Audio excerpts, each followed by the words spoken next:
Nebuchadnezzar the king made an image of gold, whose height was 60 cubits, and the breadth thereof 6 cubits. He set it up in the plain of Dura, in the province of Babylon. Then Nebuchadnezzar sent to gather all the princes, governors, the captains, the judges, the treasurers, the counselors, the sheriffs, and all the rulers of the provinces, to come to the dedication. Then a loud cry was made, commanding everyone that when they hear the sound of the cornet, flute, harp, sackbut, psaltery, dulcimer, and all kind of music, all should fall and worship the golden image. And whoso falleth not down and worship the image, shall the same hour be cast into the midst of a burning fiery furnace. When the music was sounded, every one fell down and worshipped the golden image except Shadrach, Meshach, and Abednego. But certain Chaldeans came near, and accused the Jews.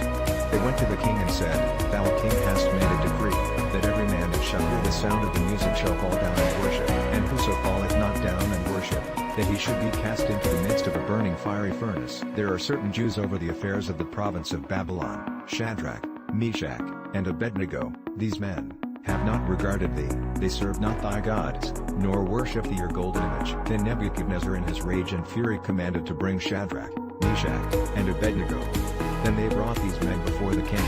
Nebuchadnezzar spake and said unto them, Is it true, O Shadrach, Meshach, and Abednego, do not ye serve my gods, nor worship the golden image which I have set up? The king decided to give them that he is giving them another chance. If ye are ready, when you hear the sound of the music, ye fall down and worship, but if ye worship not, ye shall be cast the same hour into the midst of a burning fiery furnace. And who is that God that shall deliver you out of my hands? Shadrach, Meshach, and Abednego answered and said to the king, O Nebuchadnezzar, we are not careful to answer thee in this matter. If it be so, our God whom we serve is able to deliver us from the burning fiery furnace, and he will deliver us out of thine hand, O king.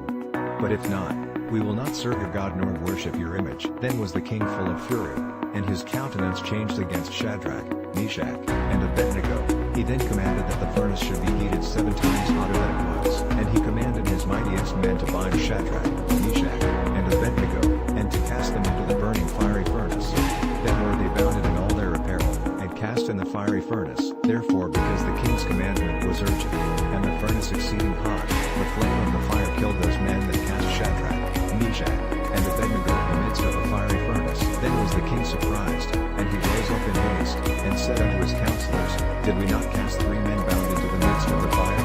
They answered and said unto the king, True, O king. He answered and said, Lo, I see 4 men loose, walking in the midst of the fire, and they have no hurt, and the form of the 4th is like the Son of God. Then Nebuchadnezzar came near the mouth of the fiery furnace, and said, Shadrach, Meshach, and Abednego, ye servants of the Most High God, come forth.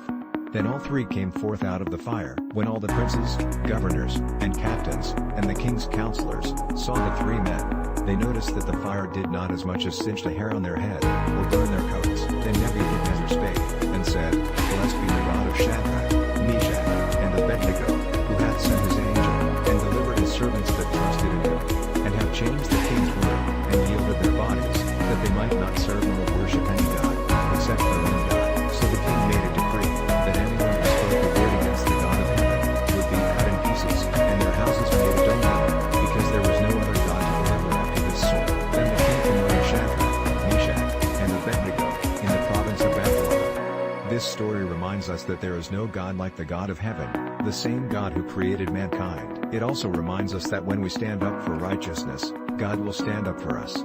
Will you give him a chance in your life today? Please remember to like, share and subscribe.